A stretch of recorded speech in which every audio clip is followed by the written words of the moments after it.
The public after expects impeachment proceedings to move quickly, hindi ba? Kasi nga, ano nga yung nakalagay sa sa constitution natin? Yung Forthwith.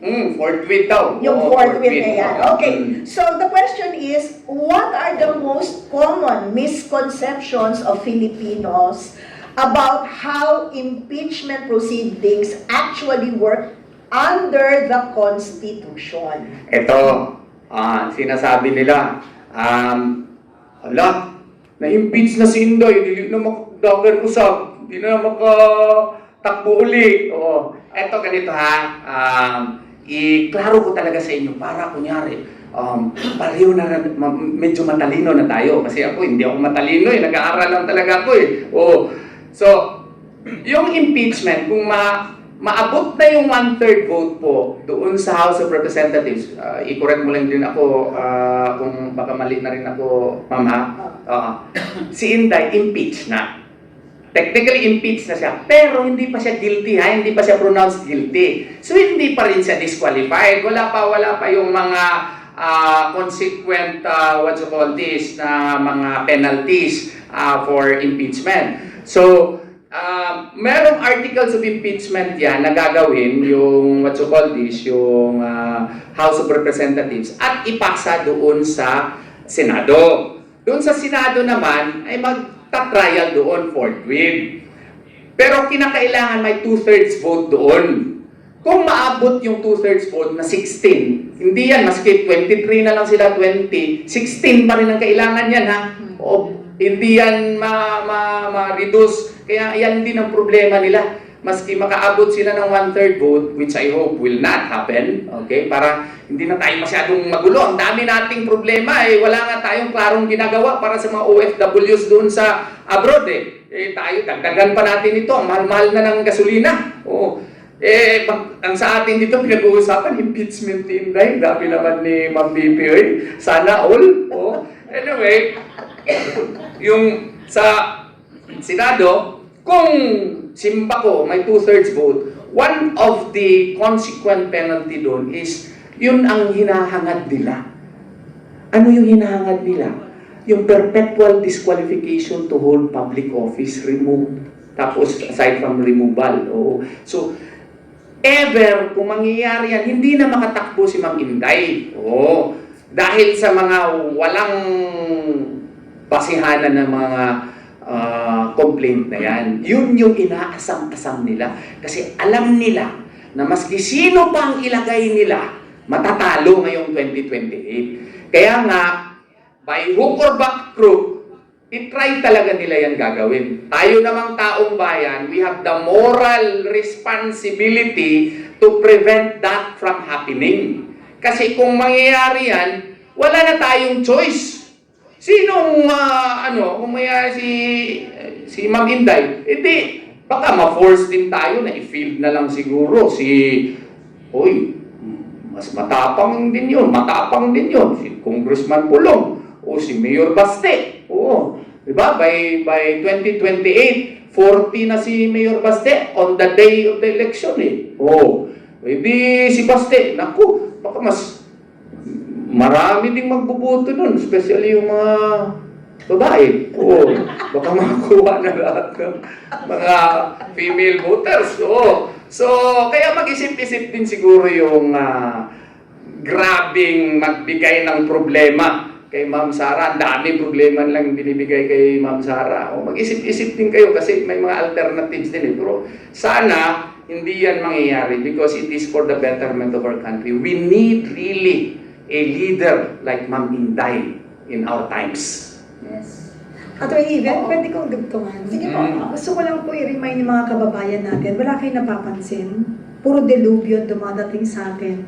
Earthquake, baha, sakit. Ngayon, sinabayan pa ng gera. Pero anong focus ng ating gobyerno? Anong focus po nila? Isa lang. Why? Bakit sila takot na takot? Nagsa-universal lahat ng iba't ibang kulay except green, Except green. Sa totoo lang, dito pa lang, mag-isip na po kayo. Hinaharangan nila yung tunay na dapat makamtan ng sambayan ng Pilipino. Ang mabigyang katarungan, ang mga nangyari sa atin at matigil na ang pagdarahop ng ating bayan na magpahanggang ngayon hindi nalulutas. FLOOD CONTROL flood control. Baka nakakalimutan nyo, balikan. Bakit ka mo? Panglilihis. Bakit nakatutok kayo? Puro Sara, impeach Sara, Sara Lustay, Sara Waldas, Sara si Piatos kung nakakapagsalita lang at si Mary Grace magmumura na yan. Ba't ba ginagamit nyo ako? Nagtatanga-tangahan sila at nagpapanggap na kala mo talaga totoong-totoo. Turo sila ng turo kay BP Sara pero nakalimutan nila, 4 na daliri nila nakaturo sa kanila. At ngayon kailangan magbalik tanaw tayo. Ano bang meron kay Sara? Bakit kailangan nilang sirain sa tao?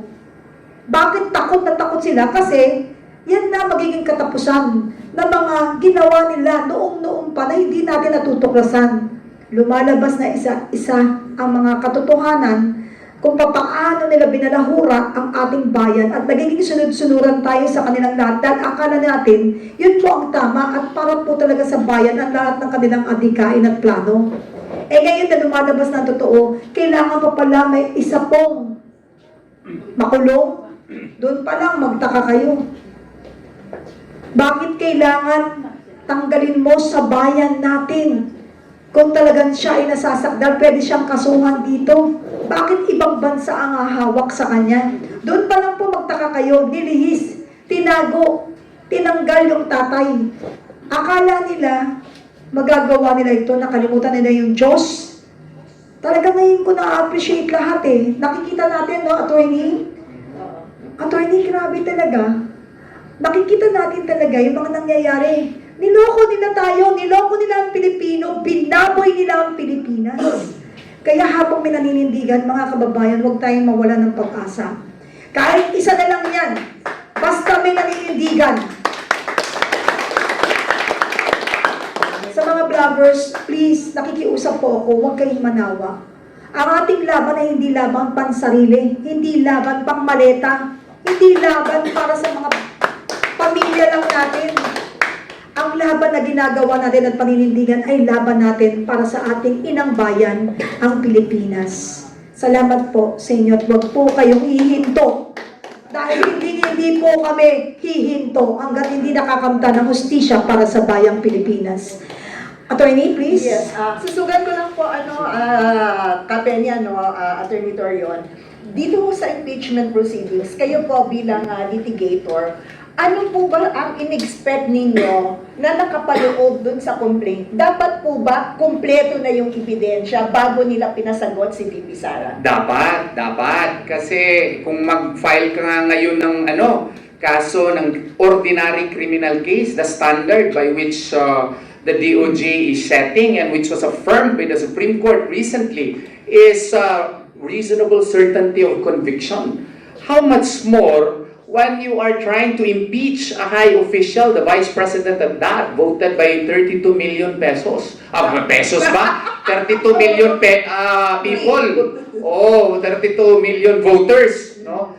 So, ang aking aking masasabi niyan is the complaint itself must be complete in itself. Hindi yung maghihingi ka pa ng mga sabina just to prove your case or to strengthen your case. Kasi ginawa yan dito sa kaso na ito ngayon Yes. Right after the determination of sufficiency of the complaint, in form, nag-move ata kasama ko pa naman na dean. Kaibigan kami niyan, na former dean din.